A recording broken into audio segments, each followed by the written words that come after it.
ասել են, որ ցեղասպանության հարցը այլևս իրենց համար միջազգային առաջնահերթություն չէ։ Այս պարագայում ինչպես հայ ժողովուրդը պաշտպանի իր շահերը եւ պետությունը ներկայացնողները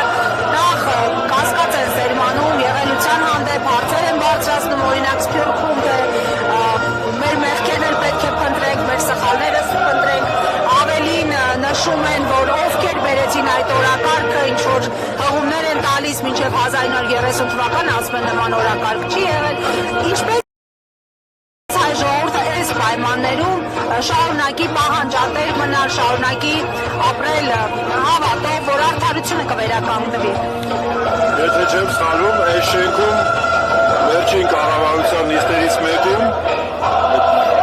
օվալաձև սեղանի շուրջ հավաքված մարդիկ ընդունեցին, որ իրենք տգետ են, ճիշտ է։ Իրանք են ընդունել։ Այո։ Եվ դա ճշմարտություն է։ Տարօրինակ է, բայց դա ճշմարտություն է։ Երբ որ ասում եմ մինչև 30 թիվը չի եղել, ցեղասպանություն տերմինը աշխարհում որպես այդպիսին ընդունվել է ՄԱԿ-ի գլխավոր ասամբլեայի 1946 թվականի դեկտեմբերի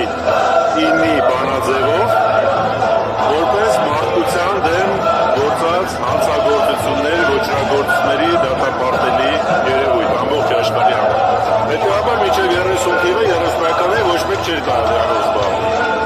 Այսինքն ընդհանուր աշխարհը ցեղասպանություն տերմինով սկսել է զբաղվել 1946 թվականից, դրանից հետո 48 թվականի կոնվենցիան ա եղել, դրանից հետո 68 թվականի կոնվենցիան ա եղել, եւ հայ ժողովուրդը միջազգային օրերի, ոչ միայն հայ ժողովուրդը, հրեա ժողովուրդը, Դերսիմի ժողովուրդը, դրանից հետո Սերեբրենիցան, դրանից հետո Դարֆուրը եւ մնացած բոլոր ցեղասպանությունները, որոնք տեղի են ունեցել 20-րդ դարում, միջազգայինորեն հաստատված օրենսդրության իրավունքի եւ սկզբունքների շրջանակում ա եղել։ Հետևաբար հայ ժողովրդի իրավունքը որևէ մեկը իր ձեռքից վերցնելու իրավունք չունի։ Հետևաբար ցեղասպանության միջազգային ճանաչման օրակարգը միշտ պետք է լինի Հայաստանի Հանրապետության արտաքին քաղաքականության օրակարգերում որպես առաջնահերթություն։ Ինչու՞։ Բացի բարոյական խնդիր լինելուց, սա առաջին հերթին անվտանգային խնդիր է,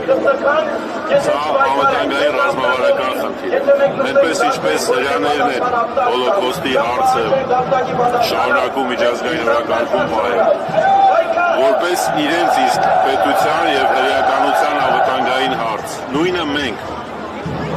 10 միլիոնից ավելի աշխարհասփյուռ հայերի համար սա միավորող համատեղ պայքարի տանող խնդիրներից մեկն է։ Եվ երբ որ ցեղասպանության հարցը հանում ես, մեխանիկորեն ավելի է թույլատնում նաև հայության համախմբվածությունը։ Ասում եք ինչպես է պետք պայքարել, շատ բարձ, համախմբված, միասնական, մեկ ընդհանուր նպատակի, հիմքում եւ առանցքում ունենալով հայոց պետականություն։